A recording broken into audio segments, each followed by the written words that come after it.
Full Young, and the restless spoilers.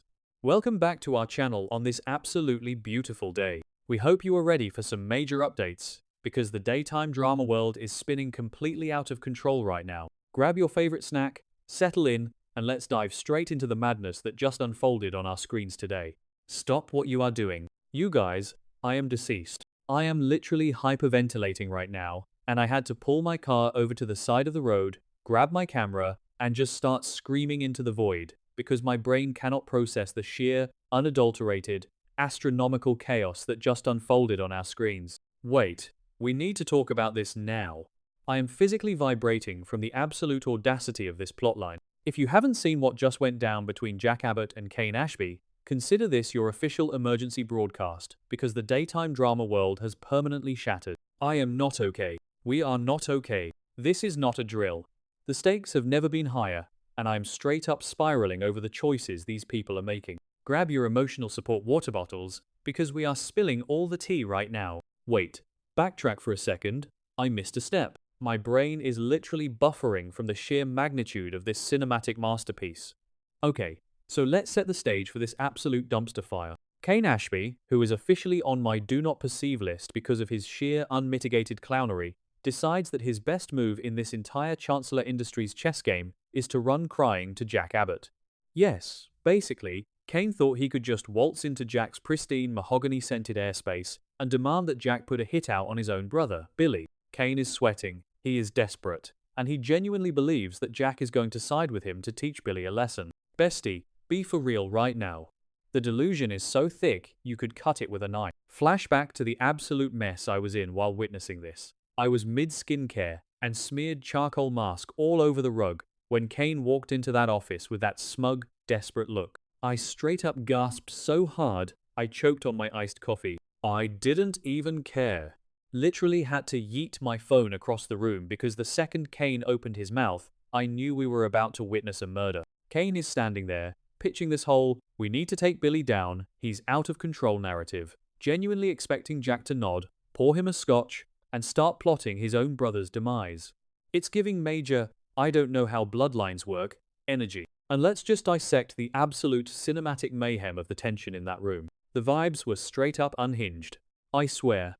There was this weird background noise, like a low hum from the air conditioning, or maybe just the sound of Kane's remaining brain cells fighting for their lives, that made the whole scene feel like a high-octane psychological thriller.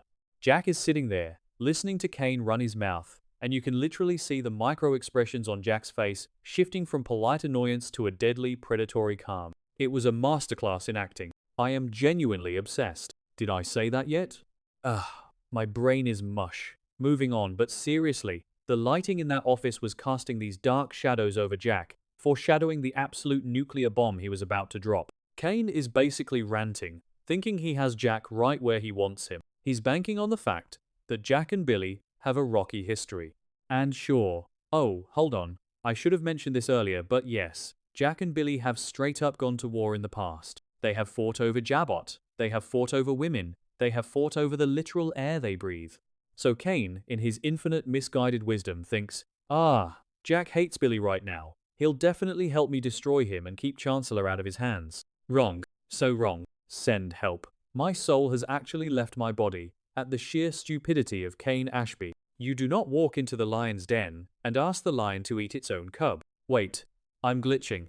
Okay, back to the main event. But really quickly, can we just talk about the styling in this scene? Jack was wearing this immaculate navy blue suit with a very subtle pinstripe, which is honestly so unhinged because it gave off such intense Wall Street predator energy. I spent like 3 minutes just staring at the Windsor knot of his tie because it was perfectly symmetrical, contrasting so violently with the absolute mess that Kane was becoming. The aesthetic choice to have Jack looking like $1 billion while Kane looked like a crumpled receipt from the bottom of my purse. Cinematic genius. Okay, refocusing. Jack's face. You guys, I need to talk about Jack's face for a solid 10 minutes because it was a cultural reset. He looks at Kane, lets him finish his little desperate monologue, and then Jack straight up drops the heaviest, most earth-shattering truth bomb of the century. Jack's voice goes dead flat, and he says, with the chill of 1,000 winters, that Chancellor is an Abbott legacy. He looks Kane dead in the eye and tells him that Billy is the rightful heir, and that he, Jack Abbott, is going to take it back. I am literally shaking. The way he claimed Billy, the way he defended his brother, it was everything. I literally screamed into a pillow when Jack said that. The absolute whiplash Kane experienced in that moment belongs in a museum. Kane's entire face just falls. The realization that Jack isn't going to help him, but is actually going to crush him, slowly dawns on his face. But instead of backing down like a normal, rational human being who values his life, Kane gets mad. He has the absolute gall to get angry that Jack changed his mind. Kane starts raising his voice, and I am genuinely screaming at my screen, "Do you know who you are talking to? This is Jack Abbott, you absolute peasant."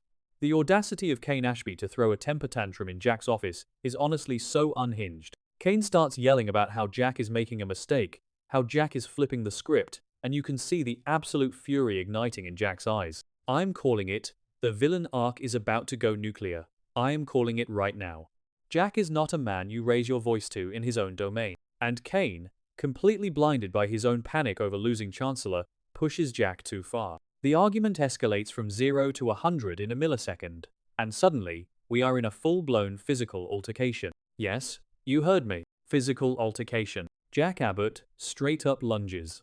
He physically crosses the distance between them, and he grabs Kane by the neck. By the neck. I am completely unwell. I am clutching my chest, because I am literally too unwell to handle the gravity of these events. Jack Abbott, the usually composed, calculated, tailored suit-wearing CEO, just went completely feral. He grabs Kane by the collar and neck, his hands practically crushing the fabric of Kane's expensive suit, and the sheer power radiating from Jack is terrifying. Kane looks genuinely, legitimately terrified. His eyes are bugging out of his head. He is frozen in absolute fear, because he just realized he woke up a sleeping dragon. The physical acting here was 10/10ths cinematic drama. You could feel the weight of Jack's grip through the screen. I was hyperventilating. I had to pause the episode and just walk around my living room for 5 minutes because I could not process the fact that Jack Abbott was manhandling Kane Ashby like he was a literal ragdoll. And Jack doesn't just grab him, he violently shoves him toward the door. He is yeeting this man out of his office with the strength of 1,000 angry ancestors. Jack is roaring, literally roaring, "Give Chancellor back to my family." The way his voice cracked with absolute rage and dominance, it echoed. It vibrated through my television speakers and straight into my soul. Give Chancellor back to my family. The possessiveness, the loyalty, the sheer, unadulterated Abbott pride. I am living for this energy, and I am simultaneously terrified of it. Let's pause and really dissect the historical weight of that statement, because my brain is spiraling into existential tangents. My family. Jack isn't just defending Billy in this moment, he is defending the entire Abbott legacy. He is defending the memory of John Abbott. He is honoring the deeply interwoven history between Catherine Chancellor and the Abbott family. Chancellor Industries isn't just a company to Jack, it is a symbol of their dynasty. And the fact that Kane thought he could just usurp that, and then ask Jack to bless the theft, it is genuinely the most offensive thing Kane could have done. Kane is basically a trembling, sweaty mess at this point. He is physically overpowered and mentally shattered. The absolute terror radiating off Kane is so palpable you could taste it. He stumbles backward out of the office, looking like a man who just saw the Grim Reaper in a custom Italian suit. He expected an ally, and instead, he got a one-way ticket to his own destruction, manifesting a total dumpster fire by the next update, because there is no coming back from this. He is done. Wait, I'm glitching again. Did I mention the way Jack slammed the door? Or wait, maybe he just pointed at it honestly. The adrenaline is making me hallucinate details, but the vibe was absolutely get out before I end you. The sheer dominance of Jack standing there, chest heaving, eyes blazing with furious protective energy, while Kane scurries away like a terrified rat. It was cinematic perfection. I am genuinely going to need a support group to recover from this scene. And don't even get me started on the vibes of what this means for Billy. Billy has been out here fighting for his life, fighting for his rightful place at Chancellor, probably feeling like the black sheep of the family as usual. And little does he know, his big brother just literally choked a man out to defend his honor and his inheritance. I am tearing up just thinking about it. The brotherly bond is so complex, so messy. But when push comes to shove, Jack will literally commit a felony to protect Billy. I cannot even. I am calling it right now. This is the beginning of the most epic war Genoa City has seen in a decade. Jack is officially on a warpath. If Jack says he is taking Chancellor back for his family, he is going to scorch the earth to do it. Kane doesn't stand a chance. Kane is out here playing checkers, and Jack Abbott is playing 4D chess with a flamethrower. I am straight up giddy with anticipation. I need the next episode immediately, or I am going to spontaneously combust. Seriously, my grip on reality is slipping at this point. This specific betrayal, Kane trying to use Jack's complicated relationship with Billy against him, feels like a personal attack on my soul. I have spent years investing in the Abbott family dynamics, crying over their fights, cheering for their reunions, and for Kane to just waltz in and try to weaponize that trauma. Oh honey, no. Jack's reaction was everything I ever manifested and more. It is now my entire personality. If anyone asks me how I am doing today, I am just going to scream, "Give Chancellor back to my family." Can we just imagine Kane's walk of shame to the elevator? Legit, I am picturing him aggressively pushing the down button with trembling fingers, constantly looking over his shoulder to make sure Jack isn't charging down the hallway to finish the job. The absolute humiliation of going in there acting like a kingmaker and leaving like a scolded child who just got grounded for life. Kane is genuinely going to have to rethink his entire existence after this. He thought he was the smartest guy in the room, but basically, he just handed Jack the motivation he needed to completely obliterate him. This is what happens when you mess with the Abbotts. Straight up. I need to go lay down. My heart rate is legitimately concerning, and my Apple Watch is telling me to breathe. This episode is going down in the daytime drama history books. The Abbott family is united. Jack has gone full ruthless patriarch, and Kane Ashby is about to be systematically dismantled. Besties, keep your eyes peeled, because the fallout from this is going to be absolutely legendary. I will be back with another update as soon as my nervous system recovers, but until then, stay obsessed.